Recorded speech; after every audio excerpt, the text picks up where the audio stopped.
आशियानों को डूबने से बचा ले। आमीन।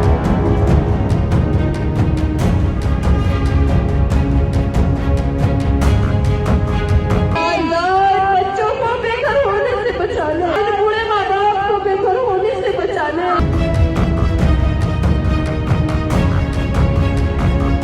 दोस्तों, जब किसी का आशियाना उजाड़ दिया जाता है तो कैसा महसूस होता है, ये शब्दों में बयां करने वाली चीजें नहीं है। ना मैं आपको शब्दों में समझा सकती हूँ और ना आप महसूस कर सकते हैं।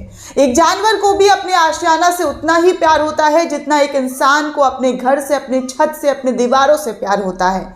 आज एक तरफ लोग इस ठंड में ठिठुर रहे हैं, घरों से बाहर निकलने का दिल नहीं करता, अपना बिस्तर छोड़ने का दिल नहीं करता, कामकाज करने का दिल नहीं करता, पर मजबूर है लोग। काम तो करना पड़ेगा, नहीं तो घर कैसे चलेगा, पेट में दाना कैसे जाएगा। लेकिन दोस्तों, उत्तराखंड जो कि एक पहाड़ी इलाका है, वहाँ पर जब लोगों के घर उजाड़े जाने लगे तो देखिए कैसे सड़कों पर ये लाखों लाख लोग अपने घर को उजड़ता देख सड़कों पर निकल आए और केंद्र सरकार और बीजेपी सरकार को ज़बरदस्त तरीके से विरोध करते हुए जो है ये साफ तौर पर नजर आ रहा है। बनभूलापुर इलाके की बहुचर्चित जमीन, रेलवे की जमीन पर अतिक्रमण के ध्वस्तीकरण की चल रही कार्रवाई के विरोध गुरुवार को बनभूलापुर के लोगों ने 29 दिसंबर की शाम विशाल कैंडल मार्च निकाल डाला। सरकार के खिलाफ, धामी सरकार के खिलाफ कैंडल मार्च में लगे जोरदार नारों के साथ पूरा इलाका गूंजता हुआ नजर आया। आप वीडियो भी देख सकते हैं। कड़कड़ाती ठंड के बीच अपना आशियाना बचाने की उम्मीदों में इलाके के तमाम बुजुर्ग सहित छोटे छोटे मासूम बच्चे भी सड़कों पर उतर आए कि हमारे घर को अतिक्रमण मत करो। कैंडल मार्च में बड़ी संख्या में महिलाओं ने भी हिस्सेदारी ली। शांतिपूर्ण ढंग से निकाले गए कैंडल मार्च में लोगों ने सरकार से न्याय की गुहार लगाते हुए उन्हें उजाड़े ना जाने की मांग की। उन्होंने कहा कि हमारा आशियाना ना उजाड़े, हमने तो आपको वोट दिया, हमने तो सरकार चुनी, आप हमारा छत क्यों छीन रहे हैं। अपनी छत टूटने के दर्द को चेहरे पर लिए इन लोगों की सरकार से गुहार थी कि अगर इन्हें हटाना ही है तो उनके पुनर्वास की व्यवस्था की जाए। इस ठंड में हम कहाँ जाएंगे, हमारा कौन सा आशियाना, कौन सा ठिकाना।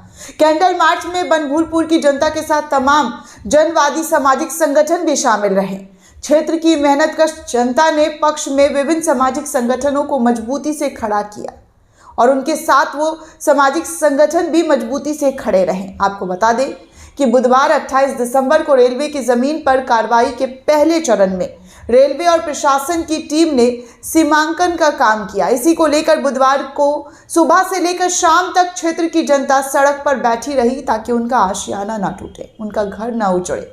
इसलिए वो सड़कों पर ही ठिठुरती रही और बोला कि 1-2 दिन की ठंड हम बर्दाश्त कर लेंगे, लेकिन हमेशा की ठंड कैसे बर्दाश्त करें।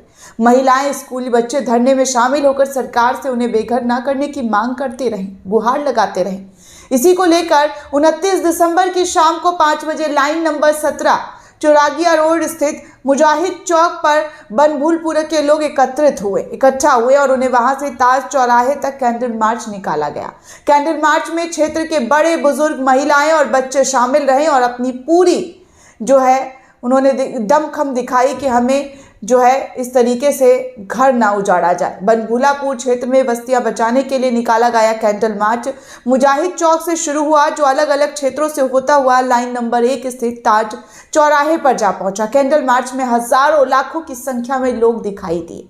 लोगों ने Banbhoolpura line number 17 Chaurgalia road number 1 Banbhoolpur में जोरदार तरीके से जुलूस निकाला। प्रदर्शन में बड़ी संख्या में जो है लोग इकट्ठा हुए और अपनी मांग को सरकार तक पहुंचाते हुए नजर आए। कैंडल मार्च के दौरान की गई उत्तराखंड सरकार 2016 के शपथ पत्र के अनुरूप अपनी अवस्थित ग्रहण करे और उच्च न्यायालय में 20 जनवरी को आए जन विरोधी फैसले पर पुनर्विचार याचिका भी डाल दिए गए हैं। साथ ही सर्वोच्च न्यायालय में जनता की पैरवी करे, इसके लिए उन्होंने वकील साहब से भी दरख्वास्त की है। इसके अतिरिक्त मिलन बस्ती श्रेणी में बनभूरा क्षेत्र के 5 मिलन बस्ती, ढोलक बस्ती, गफूर बस्ती, चिराग अली शाह, इंदिरा नगर पूर्वी, इंदिरा नगर पश्चिमी ए, इंदिरा नगर पश्चिमी बी को पुनः मालिन बस्ती की श्रेणी में शामिल किया जाए। ये सब मांगे इन लोगों की थी। कैंडल मार्च को समर्थन देने के लिए कांग्रेस प्रदेश अध्यक्ष करण माहरा, नेता प्रतिपक्ष यशपाल आर्या, विधायक सुमित हृदय खटीमा, विधायक भुवन कापड़ी, जशपुर आदेश चौहान, जिला अध्यक्ष राहुल छिमवाला, सपा नेता अब्दुल मतीन सिद्दीकी समेत तमाम नेताओं ने अपना समर्थन दिया। कांग्रेस प्रदेश अध्यक्ष करण माहरा ने कहा कि वो बनभूलपुरा की जनता के साथ न्याय जो है वो करेंगे, उनके साथ अन्याय होने नहीं देंगे, उनके साथ कदमों से कदम मिलाकर चलेंगे, चाहे उनको कहीं भी जाना पड़े, चाहे ये कैंडल मार्च आज हो, 4 दिन हो, 10 दिन हो, लेकिन वो उनके साथ खड़े रहेंगे, उनके साथ अन्याय नहीं होने दिया जाएगा। वहीं नेता प्रतिपक्ष यशपाल आर्य ने कहा कि क्षेत्रवासियों को किसी भी सूरत में उजड़ने नहीं दिया जाएगा, सरकार उनके साथ अन्याय कर रही है और कांग्रेस उनकी आजवा बनकर उभरेगी और इस न्याय को नहीं होने देगी। विधायक सुमित हरदेश ने भी कहा कि कांग्रेस उनके लिए न्याय की लड़ाई लड़ेगी, उन्हें किसी भी सूरत में उजड़ने नहीं दिया जाएगा, यहाँ की जनता के साथ हो रहे अन्याय का बदला जरूर लिया जाएगा। भुवन कापड़ी और आदेश चौहान ने भी यहाँ की जनता को भरोसा दिलाया कि उन्हें किसी भी सूरत में उजड़ने नहीं दिया जाएगा, उनको घर से नहीं निकाला जाएगा। वहीं अब्दुल मतीन सिद्दीकी और शोएब अहमद ने भी कहा कि जब उनके पुरखे यहीं पर रहते हुए नजर आए, यहीं पर बसते हुए नजर आए, तो ये ज़मीन रेलवे की कैसी हो गई। जब उनके सदियों से पुश्तैनी घर रहे तो ये अचानक से सरकारी ज़मीन में कैसे तब्दील हो गए। उन्होंने न्याय व्यवस्था पर भरोसा जताते हुए कहा कि उन्हें सुप्रीम कोर्ट पर पूरा भरोसा है और आशा है कि फैसला उनके पक्ष में ही आएगा।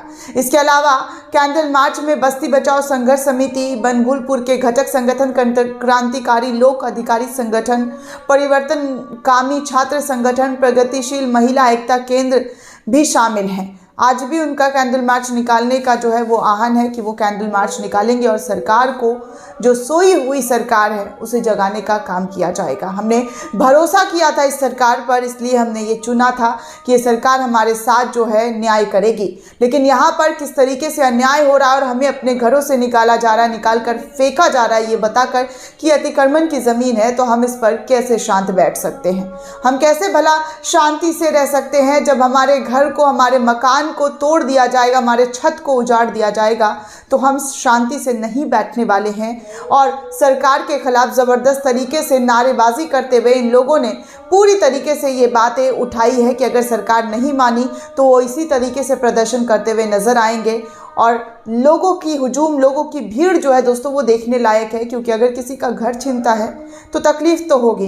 भले ही कुछ लोग किसी के घर टूटने से हंसते हैं, खुशी मनाते हैं, जश्न मनाते हैं, बुलडोज़र चलने पर न्याय की दुहाई देते हैं, लेकिन जब अपनी बारी आती है, अपना नंबर आता है, तो उनको वो दिन, वो पल, वो क्षण याद ज़रूर आएंगे कि उनके साथ जो हो रहा है वो किस लिए हो रहा है। दोस्तों कहते हैं ना, कर्मा आपको इसी जन्म में, इसी दुनिया में देखना होता है। आप जो करेंगे वो आपको भुगतना पड़ता है। जो आपने किया है वही फल आपको काटना है। अगर आप आम बोएंगे तो आपको आम ही मिलेगा, बबूल बोएंगे तो आपको बबूल ही मिलेगा। ये नहीं कि आप बबूल बोएंगे और सोचेंगे कि आम खाएंगे, तो ऐसा नहीं होता। जिस तरीके से आज सड़कों पर ये लोग उतरे हैं, उसी तरीके से तमाम लोग आए दिन बीजेपी के खिलाफ सड़कों पर उतरते हुए नजर आते हैं। उनकी परेशानी होती है, उनकी दिक्कतें होती हैं। किसी को रोज़गार चाहिए तो कोई भूखमरी से परेशान है, कोई बदहाली से परेशान है, कोई आरक्षण के लिए लड़ रहा है, किसी न किसी को कोई ना कोई परेशानी है। सरकार ने कहा था वो सबका विश्वास जीतेगी, सबके साथ खड़ी होगी, सबको विकास करेगी। लेकिन विकास किसका हो रहा है, कैसे हो रहा है, ये आपके सामने है। जो बरसों से अपनी ज़मीन पर रह रहे थे, उनके ही ज़मीन को छीना जा रहा है। ये काहे का न्याय, ये काहे का विकास, ये कैसे जनता का साथ। जनता चुनती तो है अपने नेता को, लेकिन जब जनता परेशान होती है, त्रस्त होती है, तो उनके सब्र का बांध टूट जाता है। और यही सब्र का बांध आज उत्तराखंड की सड़कों पर इन परिवार वालों का टूटता हुआ नजर आया है, जिसमें भारी संख्या में महिलाएं, बच्चे, बुजुर्ग, नौजवान शामिल होकर अपने आप को इस आंदोलन का, इस प्रदर्शन का जो है हिस्सेदार बता रहे हैं कि हम इस आंदोलन के, इस प्रदर्शन के हिस्सेदार हैं। दोस्तों, इस पूरे रिपोर्ट को लेकर आप क्या सोचते हैं, आपकी क्या राय है, हमें कमेंट सेक्शन में ज़रूर बताइएगा। साथ ही साथ नेशन 360 को ज़्यादा से ज़्यादा लाइक, शेयर और सब्सक्राइब करना बिल्कुल भी ना भूलें।